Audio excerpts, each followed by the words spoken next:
Pardon our progress, your mystical dollars at work.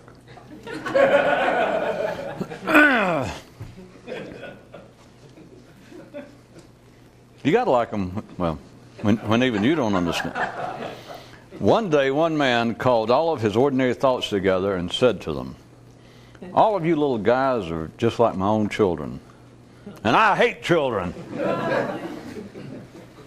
A viewer of telegrams. Through your methods, I've been able to run the fleas from my feet. Stop. They're now in my ears. Stop. No further help needed. Stop. I've got the picture. Can take it from here. Yours. Stop. From amidst the crowd, a voice was heard to remark, "My, what a lovely pair." And 14 women stood straighter and beamed, while one thoughtful-looking gent caused the front of his head to slightly bow in recognition of the perceived compliment. And another viewer telegrams, "Please stop."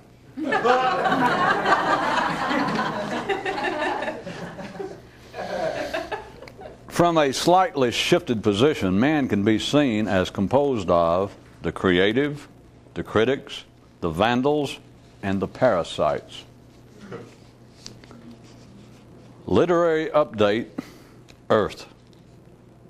First came the classics, then the neoclassics, which are later revised and corrected so as to be of suitable use by all. This is also a condensed history of the progress of myths. And now a useful thing to remember. The simple don't like to be bothered.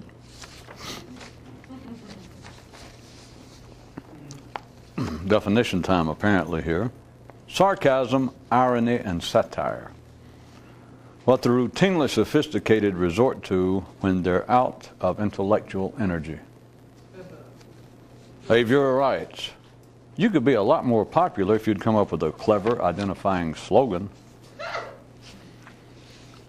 The idea of awakening to some higher state of consciousness sounds strange to most men since they're generally unaware that they presently doze. The interference to physical healing caused by continuing to pick at a sore pales in comparison to what occurs intellectually as regards similar attention given to ignorance.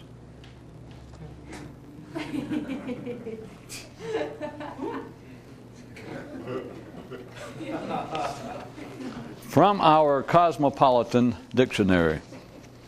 Political commentary. Armadillos criticizing the intellectual depth of possums.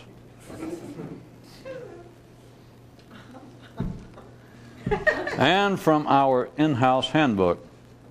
To control your attention makes it more likely to someday expand it. And this from our city safety guide. The simple how built-in self-protection.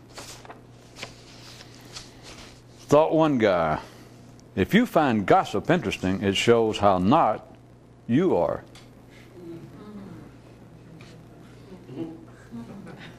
Ordinary heroes rest on personal anecdotes, extraordinary ones on understanding. Question, why would an intelligent man ever throw a good friend away? Question, why do men forget that they could originally think? Fact, yes, the mystical is not strange. It is super strange, in that no one else, nor the stories of their lives, can tell you what it is. The same juice that holds life together helps keep men's thoughts apart. The speaker explained. Theories explain nothing but other theories. And without words, there'd be nothing to talk about. The billboard proclaimed, in a land of make-believe, all definitions are imaginary. Adequate, perhaps, but imaginary just the same. The ordinary will react defensively at the very hint that they might be, while the more complex have nothing to defend. Mused one guy, what's the sense in getting sick if you're just going to die? Mental exhaustion. The simple pass gas while others write sonatas.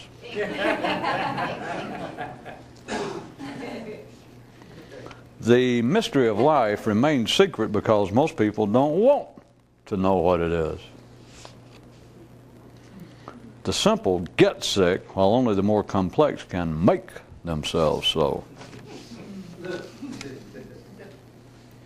A father, whilst discussing certain matters with his son, one day related the following.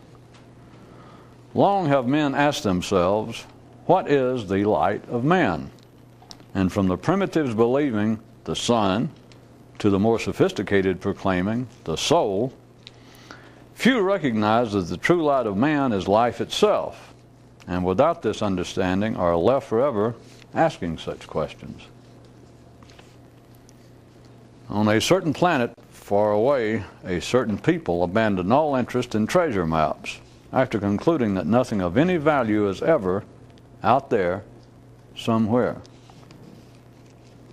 And the father returned to his conversation with the boy by adding, you see, the proper purpose of a myth is not to make the reader look at the book from which it came, nay, but to turn his attention in another direction entirely.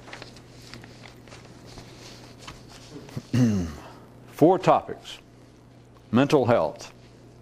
You can't be depressed unless you take ordinary life seriously. Fashion. You wear whatever jeans life outfits you with. This kind of stuff. The struggle to get out of your clothes. The payoff. It is possible. Some travel news.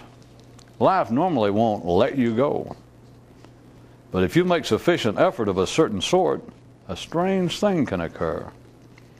You can slip away and life never notice. Medical news on the neural front. Health can be a hobby if you're wanting to survive, but something more is needed if instead you want to thrive. And finally, one man's urban rhyme. I'm living here with Mary, I'm living with the lamb, I'm living in my standard goo, I'm stuck here in this town. And add I, let us slip away while there is still time.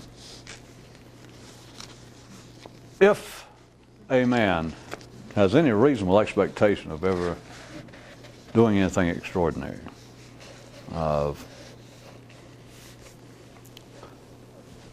discovering the secret, of experiencing Buddhahood, or, put more specifically, as I have done, expanding the extent, the active extent of one's nervous system, expanding one's consciousness.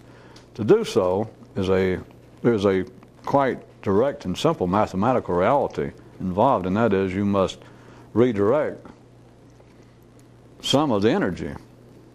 Because in one sense, there's just a limited amount of energy available to every person. It's not worthy of any great metaphysical attempted exploration therein. It just simply, you should be able to feel it. It's just that you are generally, individually given apparently enough energy of all sorts to make it through.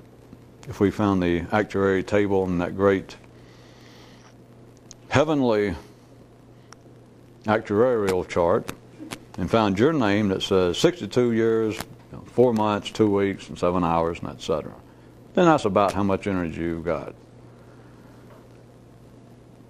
So it would stand to reason, and it is true, it's not metaphysical and it's not theory, and I was not simply making fun of it. You have got to redirect some of the energy.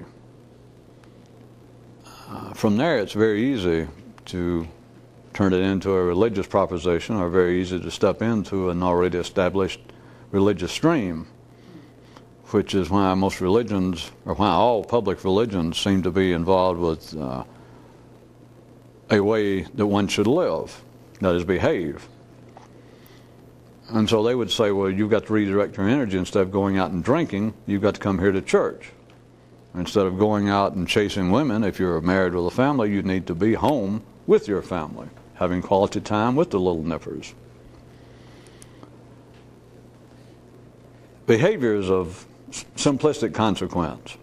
There's no doubt that you could be committing suicide physically speaking behaviorally. You could be drinking yourself to death, doping yourself to death, and etc. But if you're doing that, you're a dope anyway, in the real sense, in the old classic sense. So there's nothing to say to anyone like that. The redirecting of energy, the way in which a man striving to do something extraordinary would be indirectly harming himself. Not through behavior, but through the internal intellectual energies. He's got to be able to redirect them. And one way to point out, you have got to cease clinging to some degree, somewhere, sometime. I'm doing all that as opposed to saying, here is how you waste energy, because then you're left back in some kind of partisan denominational stance that will do you no good. You can be reformed, but to say you have got to redirect energy. You can get almost anyone off the street who is sane, relatively speaking, to agree to that. If you said, wouldn't you like to live a better life? You look like you're sort of down and out, or you don't look like you're all that happy, and the person says no. You say, well, you would probably like to improve your life, and he says yes. And you say, well, part of it, I can tell you right now, you're going to have to redirect some of your energy. People will say that. But then that's not the end of it. Whoever offered such advice or such direction, they have a follow-up to it. That is not the end of the exhortation. That's not the end of their advice.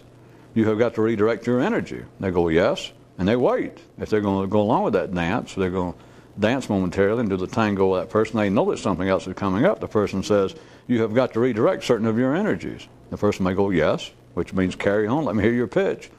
And they say, you have got to quit drinking. And here's my card. I'm a member of AA, and we'd like to invite you. It says you have got to quit living out here this kind of desperate life. And here I've got a card. I am a priest. I'm a rabbi. I belong to such and such organization. Come join us. That they would specifically tell you what energies you are now wasting or how they should be redirected. That is not the expansion of one's consciousness. It will not lead to it. It's not even close. It's not even the same ball game. It's not at the same level. You have got to redirect certain energies. And after that, if you're waiting, even parenthetically, it is not to say, well, here's what you got to do. Somebody tells you that, you've been recruited. Even if you attempt to perform it, you are simply being reformed whether they meant it or not, which is why you almost become a fish in some kind of down near mystical, hard to be seen fishing line and lure, and you grab it and like, all right, you got me, I want it. And they never reel you in. You're like a fish been pulled out of the water, hanging by some invisible line, and there you are. You're no longer fish nor fowl. You haven't been landed. Nobody threw you on a boat and said, well, now you're a Catholic, by God, or now you're a Muslim, or now you're a Sufi. They just say, wouldn't you like to get out of there? And the fish, if you're a right kind of would-be mystic, you go, yes. And so you take the bait, and suddenly you're jerked out of the water. You do it yourself. You have to participate. Even being jerked out of the water is a tango. You got to dance with the line. But anyway, you find yourself out, and you're never landed. You keep waiting. Well, throw me in the boat. Roll me over in the clover, as they used to say. Pull me in the boat. Slap me around. Throw me on ice. Put wings on me. You now help me. I'm your fish. What should I do now? It never gets that far. You get hooked. You know you're hooked. And you keep waiting for the sound of you being thrown in the boat, or them say, welcome to such and such boat. Never happens, if you're lucky. You've got to redirect energy. You cannot cling to partisan thinking, which is nervous system, nor can you leech to the passing sensations of the body, normally referred to by people as their moods and their emotions, which are as fleeting, as unpredictable, as uncontrollable, I should say, at the ordinary level, as one's thoughts. Because as long as you leech to them, you still take that as being you. You still think, well, yes, I am such and such fish. I am Charlie, I am Mary, I am a distraught fish, I am a disturbed fish, I am a nervous fish, I am a fearful fish, I am a expectant fish, or I am a fish suffering from great mood swings. No, I'm not. Yes, I am. I don't know. Well, so as long as you leech to that, as long as you cling to that, you're clinging to the same dynamics of people who believe that, who will mouth and repeat the idea that, yes, a man is what he thinks. And you say, what do you think? And he said, well, I don't know. And let me go look in the mirror. What do I look like to you right this second? Well, I don't know. And you say, well, wait a minute, it'll pass. Along that line, I was going to bring up something else. How about I was going to call it what was I going to call it? I'll get it. That's a great thing about writing your own material. You can edit as you go along. Plus, you can forget as you go along. No, I didn't. The strange dichotomies of life, specifically the human section. How's that? And by dichotomies, I might point out dichotomy is one of the definitions is simply a division of anything into two groups. But pushing it a little bit further, and that's still not the end of it, trust me, hold on here, Matt. In the formal logic sense, dichotomy is referred to like two ideas or two statements that are mutually exhaustive and are exclusive. That both of them cannot be true. They cannot exist simultaneously. That, of course, you don't know where I'm going, so again, you got to hold on a second. I was going to say that almost covers any possibility of anything you can say, no matter how strange. If you just say, well, life in the human realm is a kind of world of strange, singular dichotomies. And even if you don't know where I was going after that, if you followed just the preface, you could go, yeah, because there are all kinds of things go on. Your own mind tells you, wait a minute, this can't be, which is what partisan thought's about. It's like a salve. It's like a bromo. It's like a nap. It's like a trance that your mind is constantly. So you forgot about it, though. That's back, you had the chance years ago when everybody could think originally. Is your mind constantly is looking over here and it sees, so-and-so, and looks right over here and it sees such and such, and they are dichotomous in the logical sense, in the formal logical sense, academically speaking. That is, these two can't be true, and you have to go, that is, you have to be normal. You have to ignore it. You have to talk it away. You have to have a theory, or you have to go, help, over here, and somebody says, theory coming up. You're not left with two eyes operating independently. That over here you see, this is up, and over here you go, this is down. See, as long as you do it partisanly, as long as you take whatever the passing sensation is, you can get by. Oh, and you can turn right around and go, oh, but to do both at once is what makes people cockeyed, if they could do it. That my eyes are moving independently. These are both true. Back to where I was going to get, you might think that to call it the strange world of dichotomous reality for man would cover all possibilities, and yet what I'm about to get at is worse than beyond dichotomies. It's, again, we're in a place, maybe you'll see, there is no word for it. And I don't do this to attack our language or to prove that I can outsmart language. It's again that you should be following such as this in your own head, that I can describe something for the right kind of people that you'd never thought about, and I can describe it, and you can see the reality of it, and yet realize there is no way to describe this, which itself is a dichotomy. Because if you think, wait a minute, that does make sense, but you're right, you can't be described, then I'd say, well, how are you understanding it? That's where you're getting close to that crack, where time and space turns a corner, that you have to realize, well, the things I begin to understand, you can't describe them. No wonder it's so weird. It is beyond dichotomy, what I'm about to describe. Now, a simple mind, there's examples I was going to pull from everyday life. If we had ordinary people sitting here watching this, I'm sure I could, at least on the surface, are going to sound interesting enough that they would try to listen. But the first thing that would strike them, if they followed it for a few minutes, is irony, cynicism, a dichotomy indeed. That is, you're describing one thing, how humanity talks, but then how they actually act, and that men are fools or they're hypocrites. No. That is the oldest. That's why I threw in the one today, the definitions of sarcasm, irony, and satire. And I meant to present it not as in a negative sense, because satirists are considered some of the great thinkers of literature and of the past.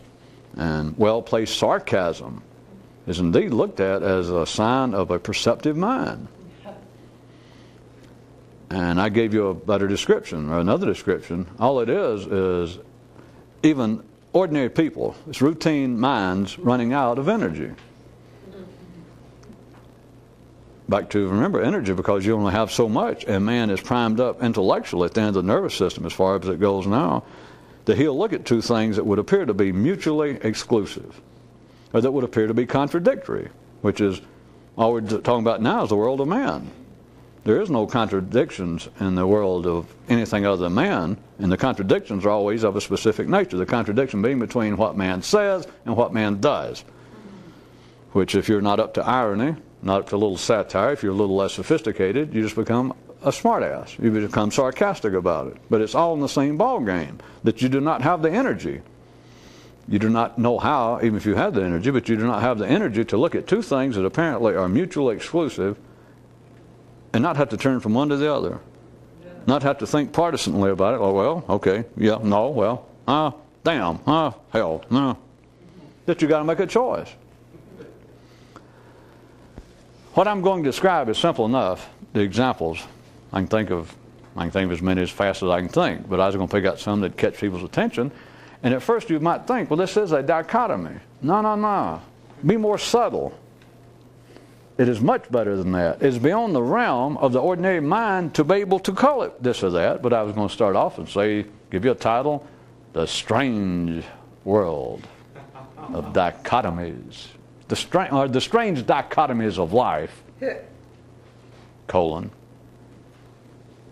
specifically in the human section.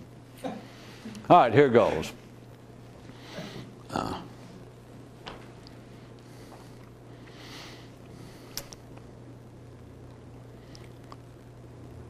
I'm just going to start with one, just almost arbitrarily. Not almost arbitrarily. There's no such thing as almost arbitrarily. I only have one tongue and you only have one set of ears, so whatever I say was not almost arbitrarily.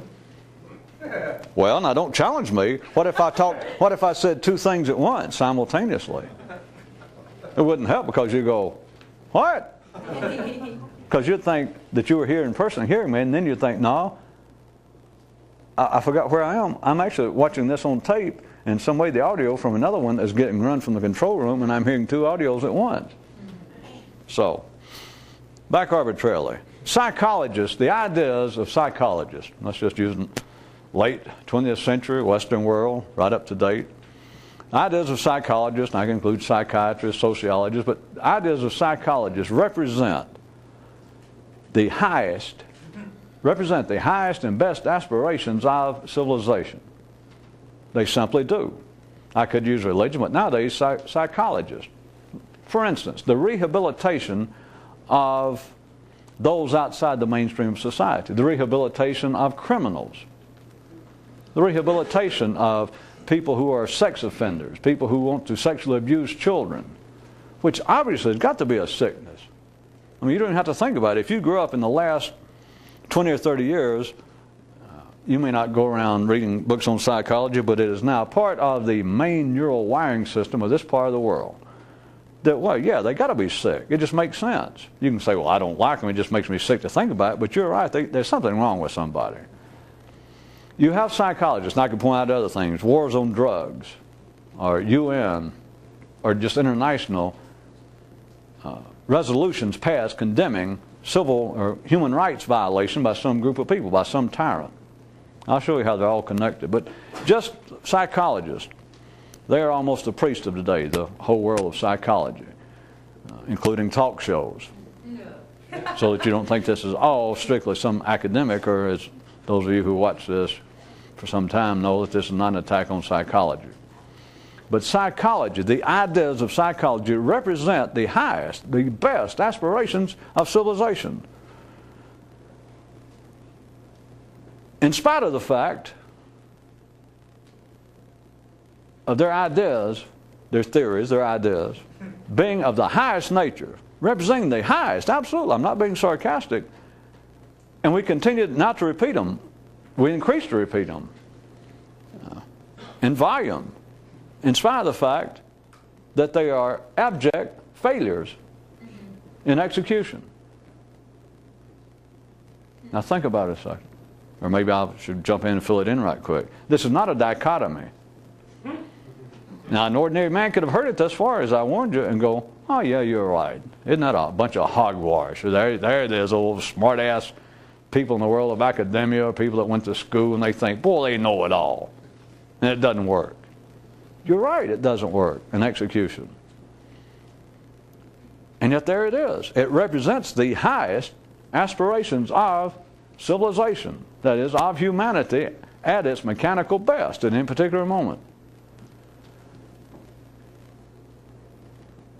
The rehabilitation of criminals, let's go back to that. And nowadays it's getting to the point, and one more time for you who might be watching this some random way, this has really nothing to do, really, with individual examples, and it has nothing to do with men individually or with psychology.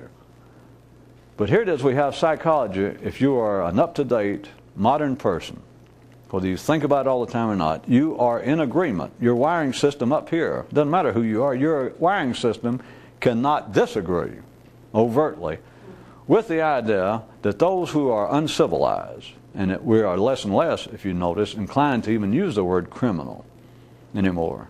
It's more like people who are less civilized, people who are under-civilized, people who have been socially deprived or depressed to such a level as to be incapable of normal civilized behavior. And it's easy. People do it already. People are already satirizing that sort of statement. You know that, and I think I knew that even.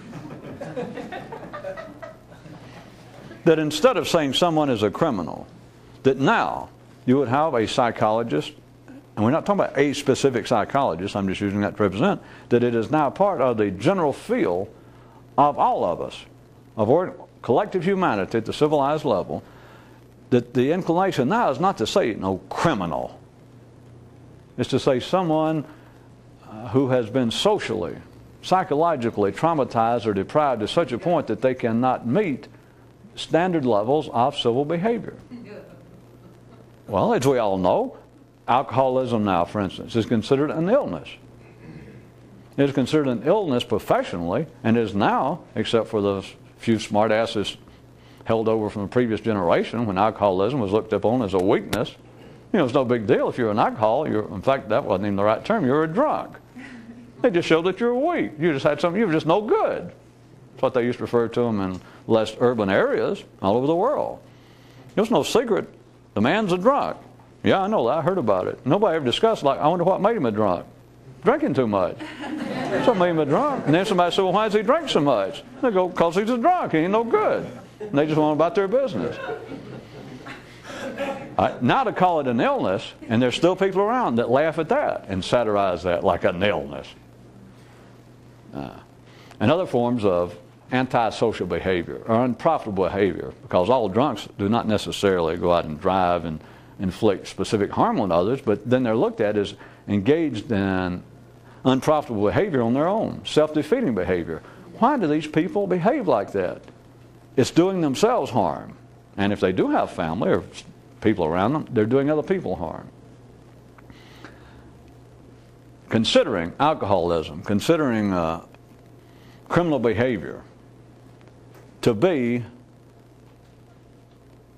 a curable personal problem represents, I repeat, I know I'm repeating myself, but I want you to understand, it represents the highest possible level at which that civilization could shoot.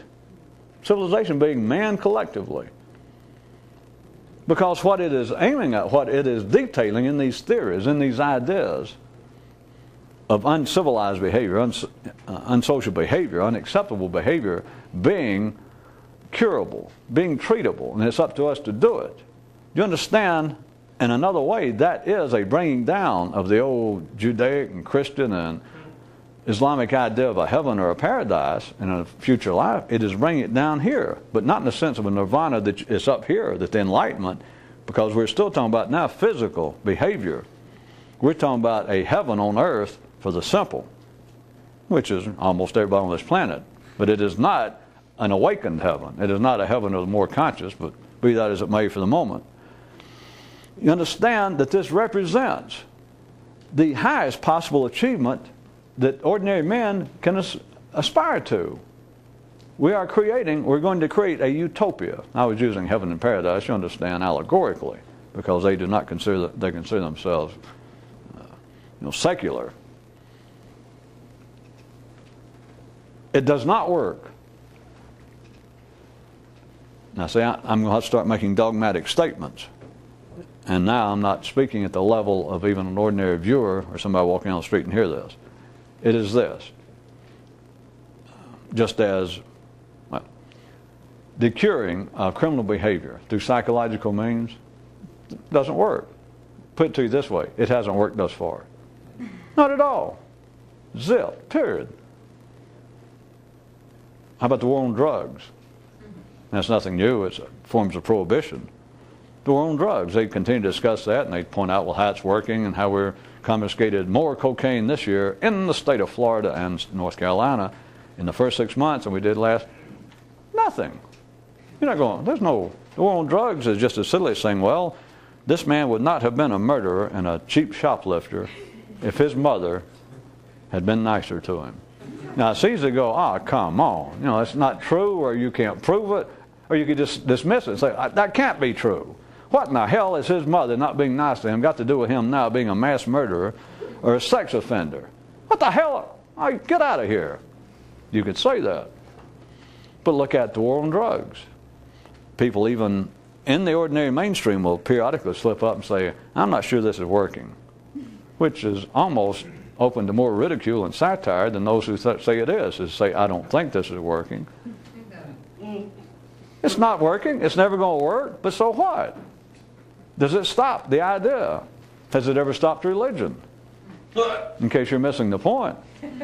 I've just taken it now into the political, into the non-religious area, which is what psychology and politics and all the social sciences are the kind of condemnations. We have the UN now, which is almost a running example for satire for ordinary people, but they'll pick out some area that there's been some tyrant over there. And as they would put, and they all get up and they discuss it for 6 months, for 2 years, and they keep detailing, bringing in new information about the gross abuse of decent, basic human rights that this one little propped up dictator, this one little tyrant is doing, and we can't stand by us civilized people and put up with this. Do understand, I am not changing the subject. All this is the war on drugs. It's the rehabilitation of criminal behavior. It is the highest aspirations of collective man. So they'll pass resolutions. It'll take them several years to even do that, but then they'll finally pass a resolution, and they'll even report it as being a hard-hitting resolution. Stronger than originally proposed. Originally it was proposed that we, the UN, the civilized nations of this world, say to the dictator, say to the leaders, the generals who are now running such and such country, that we don't approve of this. And they discussed that for 2 years, and he's killed off another 1/10 of the population that time, and they decide then, take the gloves off. They now refer to it as a united condemnation. It is resolved that we condemn this man. All right, so now you laughing, as I'm sure you can figure, you know already, that would be just a prime subject as everything else to a sense of some sarcastic column, a satirical skit on some TV show. They say, boy, big deal. And in fact, there is a truth to that, the same way as the war on drugs or the rehabilitation of the criminal, is to say, you think that guy cares?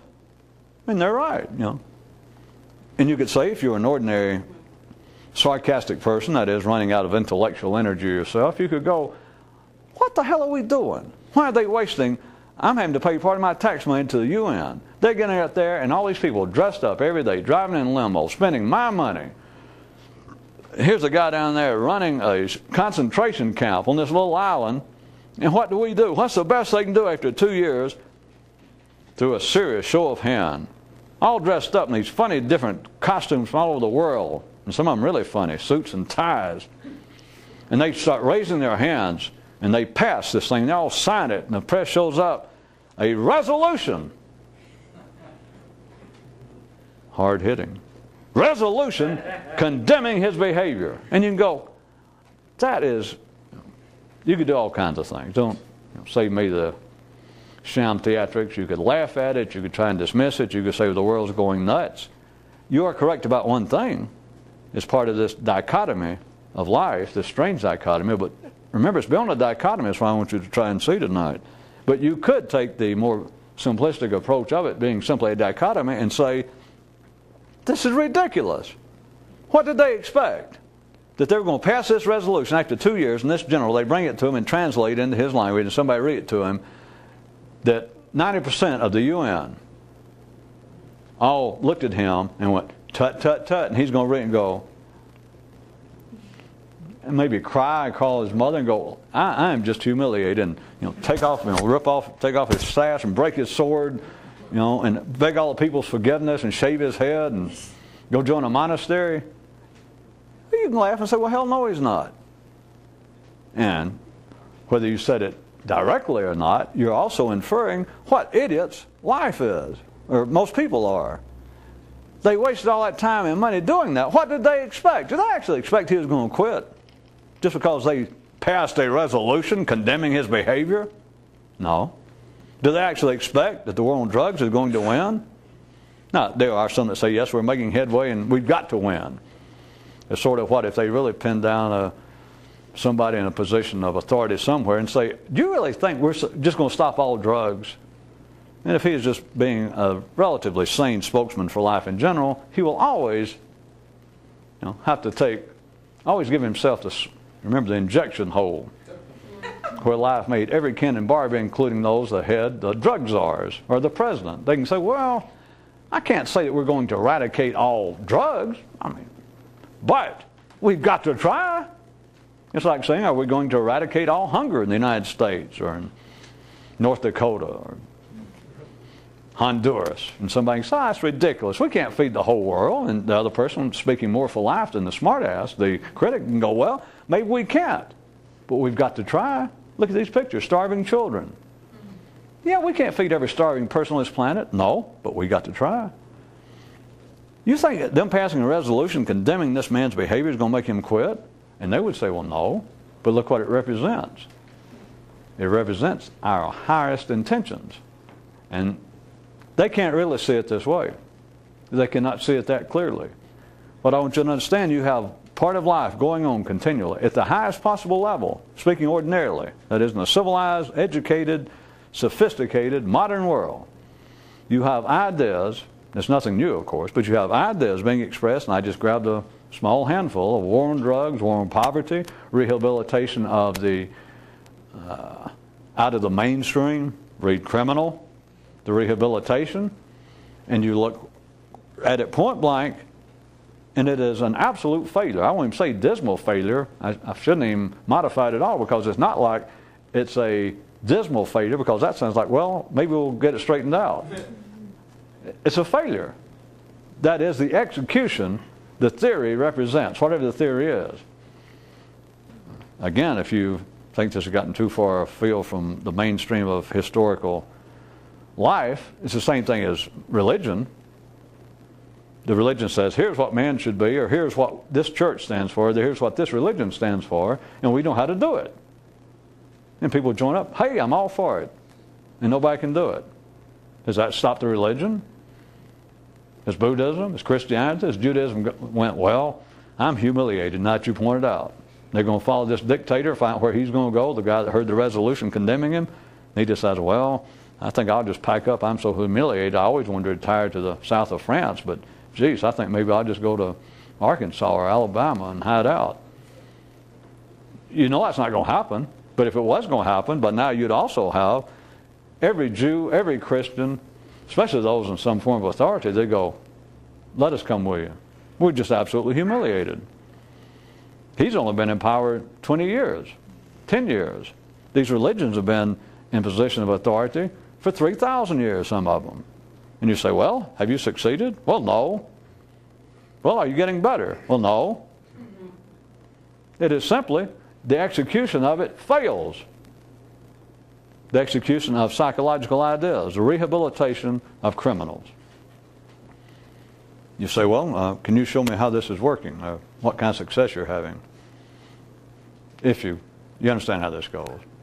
I was going to say, if you could ask psychology in a nonpartisan manner, which you couldn't, ordinary people, and if they did, they wouldn't know what to answer because they just sound like gibberish. The point is, though, if all this could be, and you say, well, there's no doubt that what we call criminal behavior is psychological based, antisocial behavior. No, well, certainly. And they'd look at you like an idiot, and you'd say, and so we are on the right track, that it's not a matter of we should be building more prisons, or if we, from one view, if we want life civilized. Right now, circa 1994, we have ideas going through one of these cycles that crime is getting out of hand and antisocial behavior, and we have federal laws and we have some state laws now in the United States being proposed. They're calling it 3 strikes and you're out. That if you've been convicted of 3 felonies, that they're proposing that you go to jail for life with no chance of parole. You could take another view now. Let's push the idea of being civilized. If somebody should stand up, or somebody should run for president or governor and say, we want our community civilized, yes, we don't want crime. All right, here's what it is. Better yet, be 2 strikes and you're dead. Now, seriously, listen, that the man just proposed. Of course, you know this wouldn't happen, because if somebody did, he'd be an idiot. He'd be a maniac and everybody'd recognize it. But imagine that somebody that looked sane, educated, somebody just sane, stood up and says, I've decided to enter a race here in this state for governor because I'm concerned about you as crime. It's completely out of hand. So here's what I propose. And not even respond to other people. He just says, I'm just running on the basis, this is my main platform, it had to do with crime. Here's what I will propose to the state legislature as soon as I'm elected. If you're convicted of 2 felonies, you'll be executed. That's it.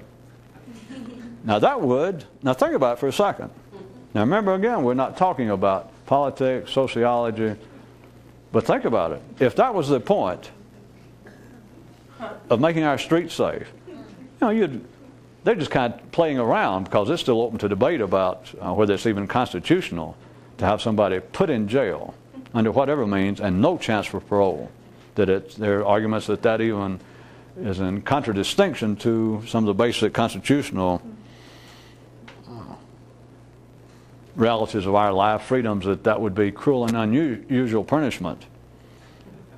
But how about bypass all that? If they wanted to make those streets safe, you get 2 times. You're convicted of 2 felonies, you're executed. That's it. There's nothing else to say. There's no kind of, that's just it. That'll be it in this state.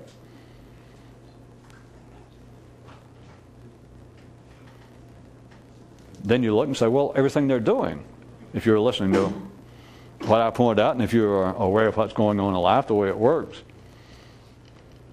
the attempts to rehabilitate criminals, just to use common parlance, does not work, has never worked.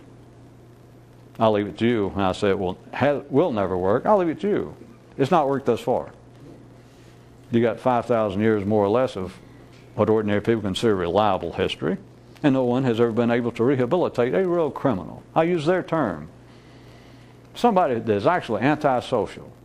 The closest they ever came to rehabilitating any of them was all the way from the Egyptian days up until 50 years ago in this part of the world, with different forms of lobotomies. In less progressed times, less evolved times, there was a hot poker crammed up your nose that hit your brain, and that would stop you from engaging in most criminal behavior that required any intellectual participation. I guess you could lay down in the middle of the road and trip somebody, and if that was a felony, make them stumble over you.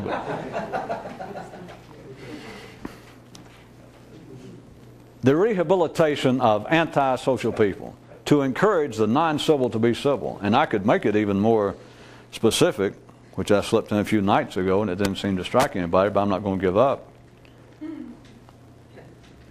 The belief that you can civilize, take it a slightly different way, instead of just try and rehabilitate, that is to make a kind of regressive or inverted progress to pick somebody and stop them from being uncivilized. If you just start off with somebody that apparently is fairly middle of the road, to try and make them more civilized. That is, the belief, it continues to go, that if we would take children, especially from the less economic thriving areas of our country or the planet, they would be better off if we would expose them, for instance, in the Western world, we'd think to Western classical music, to have them sit and read instead of these comic books or going after school or during school to let them in the lunchrooms have Pac-Man games or something.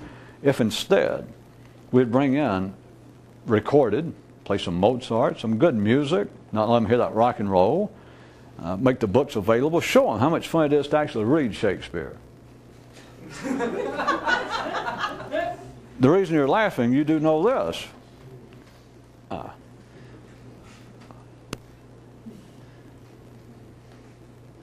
I'm going to try to pick this up in the next night or so, but right now I just have to point you out at point blank, because you can either hear it or you don't. You turn around, you find a nipper somewhere, you find a kid, find a grown person, and they show no signs. I'm just going to pick out, I don't mean it's either particularly objectively good or bad, but pick out someone who has no interest in classical music, has no interest in classical literature, has no interest in reading. They could either be 12 years old, if you have any comprehension of life, I say. They could be 12 years old, they could be 25 years old, they could be 40 years old, okay? They could be man, woman, be any race, any religion you want, but they've got no interest in it. You have got to be no higher than the mean average in the parade of life to believe that that person is going to or can be somehow seduced to or recruited to or opened up to finer cultural matters. As I said tonight, I'm just going to have to point out to you point blank. It happens with the same degree of frequency as do psychologists rehabilitating criminals. If you find anything that appeared to be an exemption from this, it would be so astounding as to be part of the national, or on the national top 40 list of most popular current personal anecdotes about somebody. It does not happen. But does it stop civilization itself collectively? Does it stop teachers standing up, making speeches here and there, being interviewed, and pointing out, which you understand this is just a variation of the psychologists attempting to rehabilitate anti-criminal behavior. Would be the same. You could have it the same program, you could have following up on the same news show, a teacher, and some astounding teacher, somebody who won awards this year as the most outstanding teacher here in Topeka. And they stop and say, well, I've listened to psychologists and I know that they are contributing their part and we should do so and so. But here's what I also believe. If we take some of the children here from the farms or the inner cities, children who have simply did not have the advantage that some of us had to grow up in a home where you heard good music, where you heard good conversations at the dinner table of your mother and father discussing world literature and the latest works of fiction, or even some of the more prevailing philosophical schools of thought, or some of the changes in the world political system. I mean, some of us, thankfully, I'm not bragging, but I thankfully grew up in a house like that. But not every child in this country is so blessed. So I say to you, besides the great work that our psychologists are doing and working with the young people, if we could get some of these children and get them into school, maybe get them over here on Saturday instead of them hanging around just playing baseball and softball and basketball and hanging out at arcades, if we could get them here and we could just get them set down, maybe have a few snacks or something, but get them here and get them set down, and I would be glad to bring in my own stereo system. I'd hook it up. Maybe I could get some people from the symphony to come over and bring their records, or maybe even get a string quartet sometime to come over and play. If they would just sit here and listen to some Bach and some Haydn, just think what a difference it would make. And everyone who is that civilized also would listen to this and go, yeah. If you think that'd work, I don't want to insult you. It's just, how about this? Get out of town. Get out of here. If you think that you can do that, and yet notice, it's going on right now, but also, if you're not aware, it's been going on for 5,000 years. Some group, the Greeks, overrun some group of people that they considered, or that appeared to be, less cultivated, less civilized. And for a while they turned them into slaves and this and that, but then they start saying, well, we don't need to just be surrounded by slaves in such a subservient position that they're always a danger. Why don't we civilize them? You can't even civilize the people next door to you. You cannot rehabilitate people. There was a fashion tip in here. I don't even have to go back and look at it, that said, you wear the jeans that life outfits you in.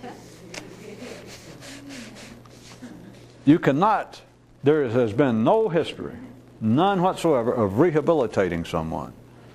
There's been no history of civilizing someone. That if we could just expose them, if they would just come over here and sit down, these unruly children, some of these children that's already been arrested for minor things. They haven't yet got involved with serious felonious activities, but shoplifting, being too rowdy on the bus, playing truant. If we could just get them here on a Saturday, and maybe we sit down and we read some, especially some Shakespeare. I know at first they'd complain. I know how they are, but they haven't been exposed to it like we have. If we could get them to sit down there and listen to it, think what a civilizing influence. Think how it would broaden their conception of different types of people. And you sit there, and if you're civilized too, and you think, it would. Yes, except it won't. Except you've got to keep going. It will.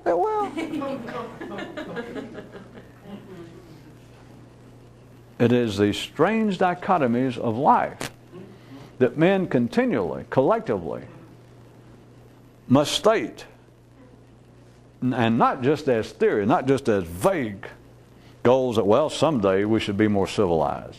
Every generation, and it seems to increase, from the contemporary view, it seems to increase in intensity and urgency every generation, that to be more civilized, to stop this kind of criminal behavior in the midst, not outsiders, not us being overrun by Huns, but inside of our own communities, our own sons and daughters, the children of our neighbors.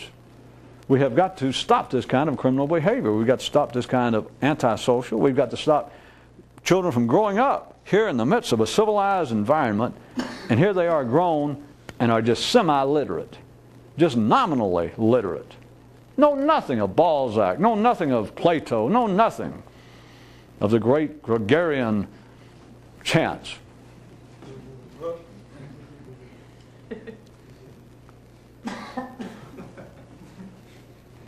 It is not simply life through man having to state very vague aims.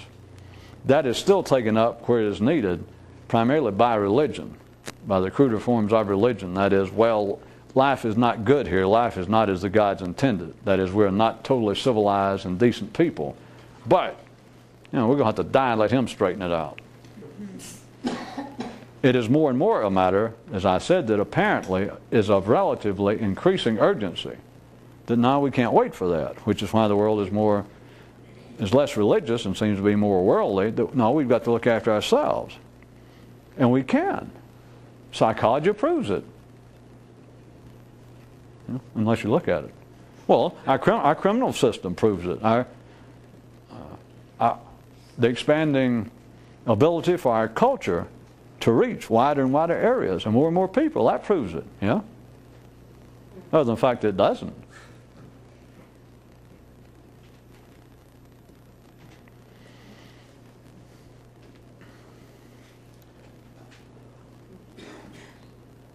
If the dichotomies I was pointing out, were simply mutually exclusive in some way, that, well, people say that psychology or the knowledge, the practice, the profession of psychology will cure antisocial behavior. If it's either, yes, they say that, and you happen to be a psychologist, or you're civilized in a certain way, you go, that's true. It's either that, or you're saying, no, it's not. That's just hogwash. It might be easier not to look back from some people and say, religion works. Religion will civilize us all and make us decent. It will bring about a kind of living heaven on earth, a kind of utopia that will eventually bring about a more civilized, charitable, decent person. Huh. And you look at it and go, well, you're just absolutely full of shit. You're an idiot. You don't know anything about history. You don't know anything about life if you would believe that. We've had 3,000 years that hadn't worked. If you take either one of those positions, that or in any other area, you're not seeing what I was trying to describe as the strange dichotomies of life. You're seeing the dichotomies of life. You see them as being mutually exclusive. You see the two things as not only being exclusive, mutually exclusive, but also exhaustive. That said it all. It either works or it doesn't. No, no, no. It does both. It works and it doesn't work. That's the only way you can be partisan. That's the only way that you can have eyes that are working independently or non-independently, according to how you want to look at it. That is, you have to look over here. Yes, religion will save us all, or psychology will save us all. Okay. And then suddenly somebody points out, no, it won't. Only an idiot believes that. Huh.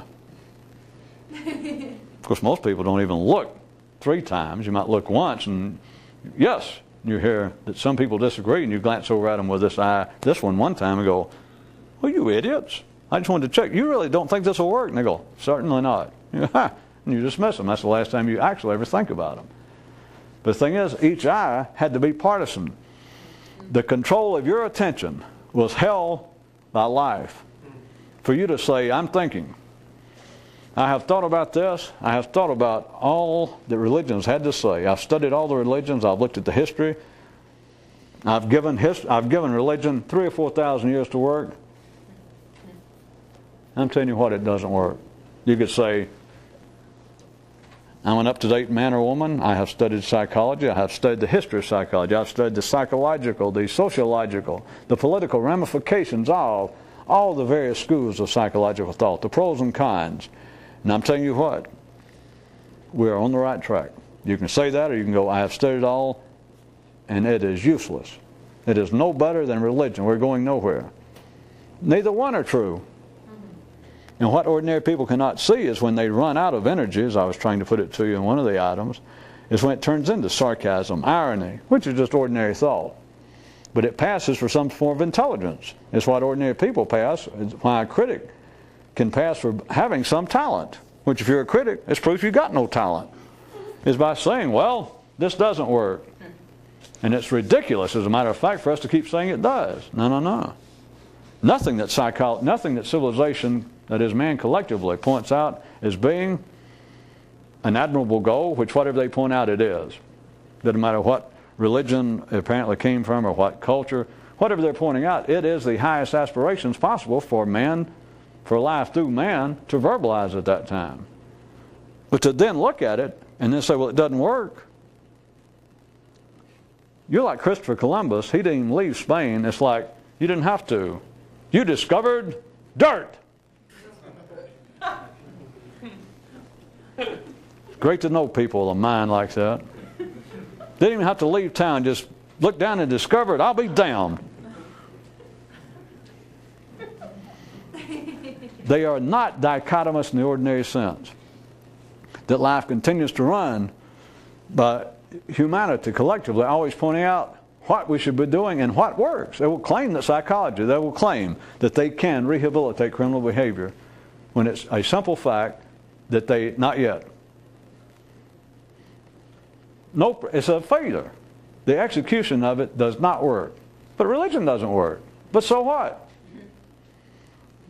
Do you realize all this has to do with your own internal, personal nervous system? Because that kind of apparent tension, that kind of apparent conflict, that kind of apparent dichotomous structure, which in some way seems to keep one from the truth, that, well, what should we do? Ordinary people ask. It's up here. It's like, well, what should I think? That is what the Enlightenment is. That is what the Buddha, that is what the great night of decision he made, is it called, of his night. The great night of departure. Because what it was a distinct separation from old partisan thought. Not that the teachings of all the Hindu scriptures were wrong, and not that it was right. It was all irrelevant.